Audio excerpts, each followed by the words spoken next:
Hello everybody, welcome to my tutorial on how to get fat and how to stay fat. Having carried around excess sugar myself, I know all about how to keep your body swimming in fat. Okay, so let's get started. Step 1. I want you to eat as much meat, seafood, dairy and eggs as you can because common sense tells us in order to have more cushion for the pushing, we need to eat the fat of another animal. You don't have to stop eating the foods you love. Okay, now I stopped eating burgers, beef burgers. I prefer bison, personally. I think it has a better taste, it's leaner, and there are no hormones, no antibiotics, all that stuff that makes you fat. I think it cooks up nicer. I prefer bison to beef, regular cattle beef. I prefer chicken over burgers any day of the week. Not necessarily fried chicken. I like to grill my chicken. Step 2. Make sure you avoid all clean carbohydrate sources such as fruit, rice, pasta, potatoes, root vegetables, all those sort of foods because they will cause you to lose fat. No. Remember, the goal here is to keep you a tubster. Step 3. Diets don't work! Go on a different fat diet each week. Low-carb diets are particularly good because they teach your body to become a fat storer, instead of a fat burner. Expect to feel like a psychopath while you're not getting enough glucose to your brain, but don't worry, you'll binge out on carbohydrates soon anyway. Now the ever-popular veggie diet. Vegetarians, they're everywhere now, especially with the animal rights movement going on. Vegetarians usually take away all the animal products and replace them with plant products. Anything that grows on plants, they'll eat that. They will not eat things like meats and dairy products.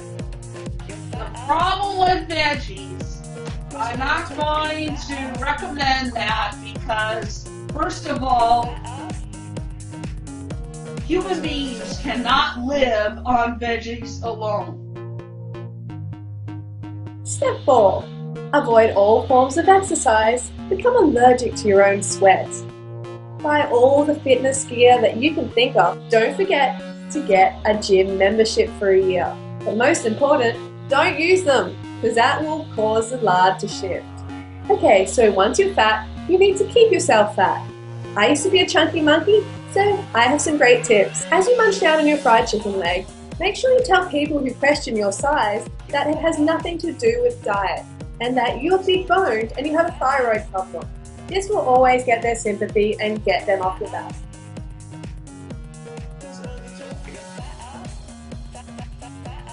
Make sure you post random jealous comments on Fit Chicks videos. Say they're anorexic or they're skinny.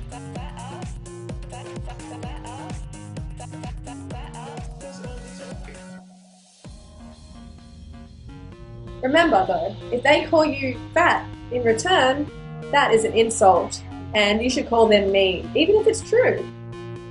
Make sure you remain anonymous because retribution can be stressful and it can lead to undereating and weight loss.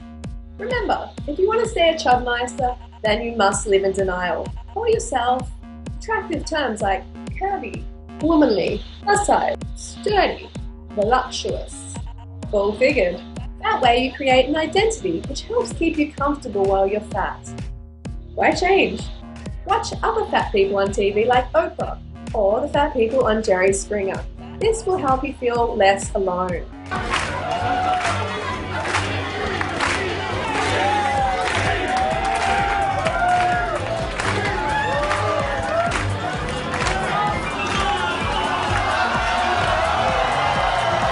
Because it's not your fault you are fat, make sure you sue fast food joints because this will raise more revenue for your fried chicken and burgers.